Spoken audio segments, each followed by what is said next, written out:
JM Team, selamat datang tentunya di Dewan Pundit Indonesia di edisi hari Senin. Pasti masih banyak yang belum bisa move on dari JM TV Awards yang berlangsung kemarin belum lama ini. Dan tentunya masih ada hingar-bingarnya terasa hingga sekarang. Bahkan di studio saat ini gua bersama dengan sesama nomini. Ada Sabto Haryo di sebelah gua. Luar biasa, dan di sebelahnya mungkin tahun depan. Maybe next year. Pembaca nomini. Pembaca nomini. Iya. Iya, mantap itu. Itu justru ada uangnya tuh.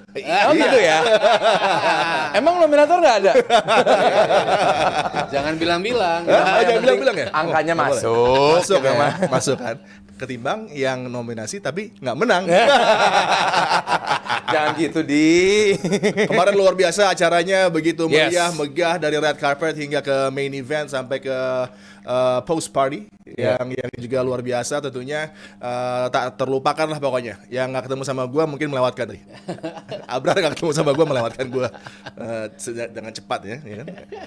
Dan tentunya di tahun 2026 akan ada surprise lagi dari JMTV. Pokoknya tungguin aja, akan seru banget. Dan tadi Aldi Bawazir harapannya akan menjadi nomini di tahun mendatang. Semua juga bergantung dengan konsistensinya di WW. Hah? Oh iya. Oh iya. Gue komentator juga loh itu. Yoi. Iya kan Mas Ade? Mas Ade. Iya, durasinya benar. panjang banget dan lo Iya. harus punya power, knowledge luar biasa tentang wrestling. Jadi gue support dia.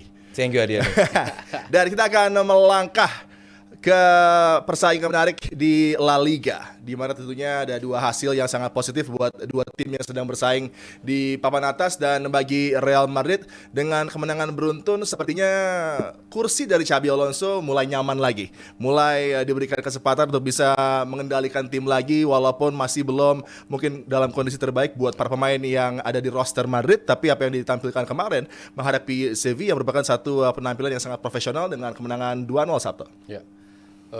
Ya ini lagi-lagi ya ngebuktiin kita nggak bisa write off Madrid dari percaturan La Liga. Begitu juga dengan Barcelona. Apapun yang terjadi sampai Desember bahkan sampai Maret pun kadang-kadang kita tetap nggak bisa write off salah satu dari mereka, karena memang apapun bisa terjadi di La Liga. Tim-tim yang bisa mengejutkan bisa selalu mengejutkan.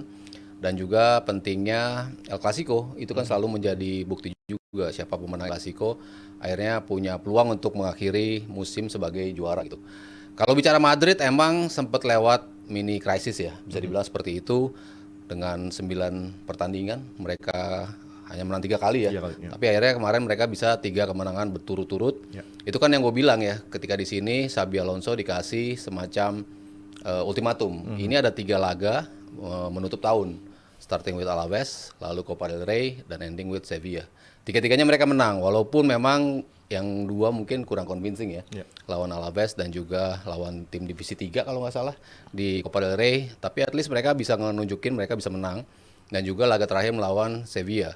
Laga yang mungkin di awal tidak terlalu menunjukkan kualitas Madrid, tapi akhirnya mereka ngebuktiin gimana Mbappe mengukir rekor juga ya di situ 59 gol. Sepanjang 2025 menyamai rekornya Ronaldo. Cristiano, ya. Ternyata udah 11 tahun yang lalu ya. 11 atau 12 tahun yang lalu. 2013 terakhir dia mengukir rekor 59 gol di satu kalender tahun gitu. Ya suatu bukti luar biasanya Mbappe ya, kalau kita bicara di klub dan juga country ada 66 gol. Itu juga fantastis juga buat seorang Mbappe. Gue makin lihat dia sebagai pengganti Messi dan Ronaldo yang tadinya kita pikir Mbappe dan Haaland, kayaknya tinggal Mbappe doang nih ya. Sebagai superstar, lone superstar di dunia sepak bola sekarang, dia selalu ngebuktiin kualitasnya yang sangat luar biasa. Dan paling enggak mini crisis ini bisa dilewatin dulu nih sama Xabi Alonso. Tadi Adi bilang apakah dia sudah mulai nyaman, taunya dikasih target lagi nih untuk paling enggak nih 2 pekan mereka libur, lalu mereka masuk lagi di awal melawan Real Betis, tapi habis itu mereka akan tampil di Piala Raja ya, atau Piala Super.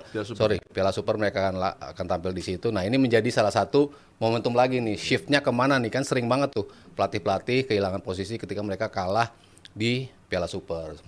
Sementara kita melihat sudah cukup lama juga Madrid kalau kita hitungannya dalam 1 tahun tidak dapat gelar juga. Dan ini menjadi kewajiban juga ya bagi Real Madrid untuk mendapatkan gelar Piala Super. Ya, Kylian Mbappe sudah menyamai rekor dari Cristiano di satu kalender dengan kembali mencetak gol yang luar biasa kemarin dan juga dengan selebrasi siunya mungkin juga tribute-nya untuk Cristiano. Tapi lo lihat apakah semua pemain Real sekarang sudah on board lagi dengan Xabi Alonso atau masih ada Vinicius misalnya masih punya sedikit kendala dengan sang pelatih atau semuanya nih sekarang sudah dalam satu jalur bersama dengan Xabi Alonso untuk bisa meningkatkan performa dari Real? Iya, kalau yang gue lihat bener-bener kelihatan Xabi Alonso udah dapat backup dari board, dari manajemen dan pemain pun seolah tanpa pilihan selain untuk ya udah ikutin cara pelatih kita mau apa gitu. Dan kemarin menghadapi Sevilla, gue nggak bilang Madrid bermain secara impresif, sempurna gitu, enggak. Apalagi lini belakang.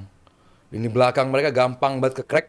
Baik Alexis Sanchez yang udah berumur pun gampang sekali menembus lini pertahanan dari Real. Beruntung mereka punya Courtois yang lagi-lagi selalu menjadi penyelamat bagi Madrid. Cuman dari creating chances ya mungkin banyak, mungkin ada. Cuman yang benar-benar menjadi open play ya.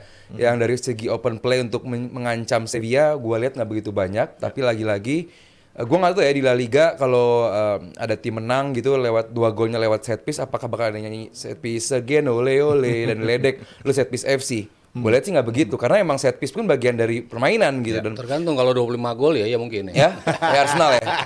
Gue nggak tahu Madrid berapa tuh set piece golnya gitu. Ya sekarang kan Liverpool jadi set piece FC-nya kan. Cuman ya buat gue ini baik Barcelona dan Madrid ini kemenangan yang sangat penting. Villarreal dari Barcelona meskipun udah mulai turun tapi tetap mengancam juga kan. Sevilla juga demikian menghadapi Madrid gue bilang sangat mengancam Real Madrid. Tapi mereka bisa keluar di laga ini dengan kemenangan meskipun ya ini tim-tim juara tuh nggak selalu bisa bermain dengan cantik, bermain dengan kalau bahasa Mas Aryo convincing.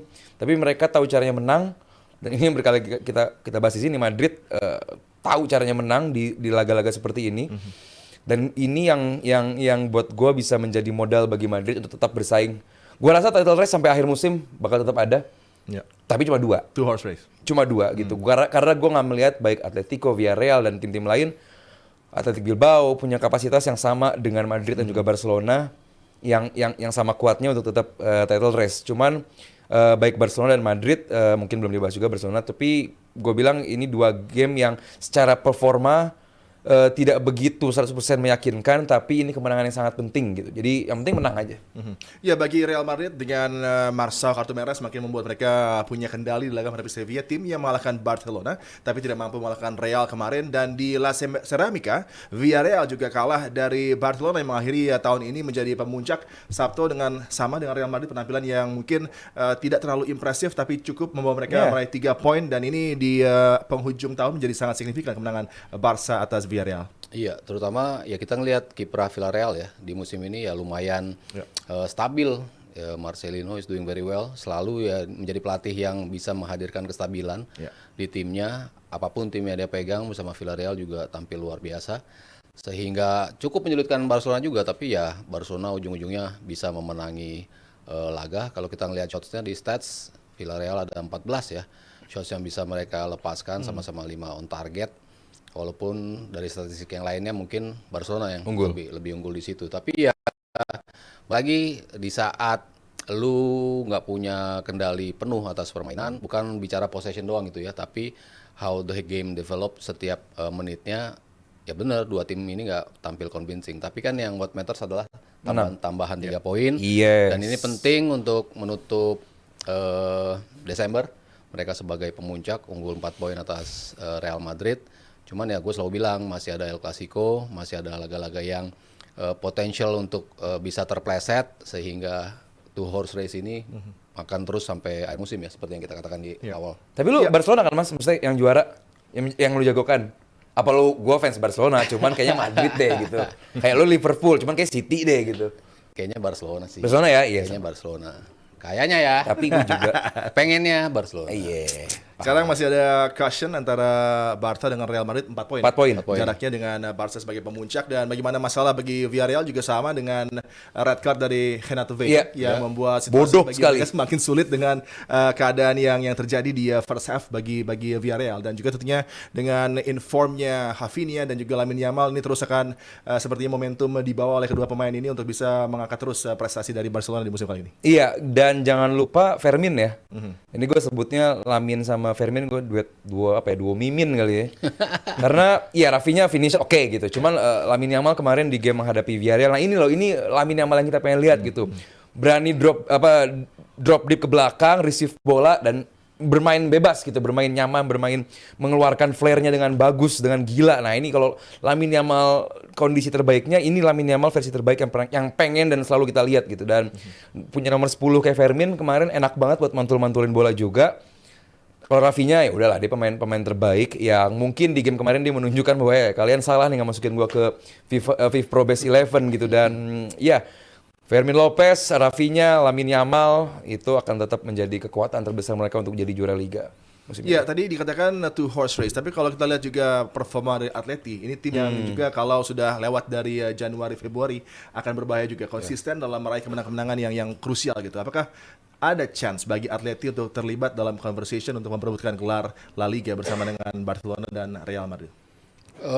Kalau mereka sebagai penjegal salah satunya, artinya ketika head to head gitu, Atleti ketemu Madrid bisa aja menang seperti yang mereka lakukan di pertemuan pertama, dan lawan Barcelona pun bisa aja mereka mencuri kemenangan, tapi konsistensi untuk bertemu lawan-lawan yang bisa menjegal mereka, itu yang gue masih sedikit meragukan kontinuitas itu bisa dilakukan oleh pasukannya Diego Simeone, karena sepanjang musim juga naik turun juga ya dari sisi permainan. Setiap personilnya tuh nggak bisa dibilang tampil konsisten di setiap pekan gitu. Jadi gue nggak ngelihat konsistensi itu ada di Atletico untuk menjadi atau ikut berbicara di percaturan menjadi juara. Kalau sekedar menang lawan Madrid atau menang lawan Barcelona itu bisa mereka lakukan. Tapi justru kejegal melawan Getafe, kejegal melawan Sevilla mungkin yang kayak gitu-gitu tuh sangat mungkin terjadi pada Atletico. Ya simpelnya sih kalau gue bilang, apakah Atleti lebih baik daripada Madrid? Enggak. Apakah Atleti lebih baik daripada Barcelona? Enggak juga gitu. Jadi buat gue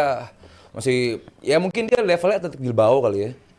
Gitu. Jadi kalau iya di atas dikit, cuma kalau di level Barcelona sama Madrid dia belum di par yang sama, belum di level yang sama untuk mengganggu gitu. Ya, banyak yang mengatakan juga bahwa bench dari kedua tim akan menentukan juga bagaimana langkah mereka ke depan untuk bisa menjadi juarakah di La Liga atau justru ada di peringkat kedua, karena dari Barcelona melewati 60 menit mereka bisa menampilkan kemarin ada Marcus Rashford, ada Lewandowski, tapi mungkin Real saat ini belum bisa menampilkan pemain yang mungkin levelnya seperti itu coming off the bench. Inikah yang akan menjadi penentu siapa yang akan menjadi juara? Dan Barcelona sudah membuktikan dari tahun lalu juga bahwa kekuatan bench mereka yang mengantarkan mereka menjadi kampiun juga gitu, jadi juara gitu, bahwa nggak selalu tim inti yang bisa contribute gitu. Apalagi tahun ini pun nama-nama yang tadinya belum pernah kita dengar, belum pernah gue dengar, itu bisa main dan bisa perform gitu. Dan di tahun ini kayak pemain muda Gerard Martin tampil oke gitu. Jadi buat gue kalau bicara soal kekuatan bench, Barcelona menang.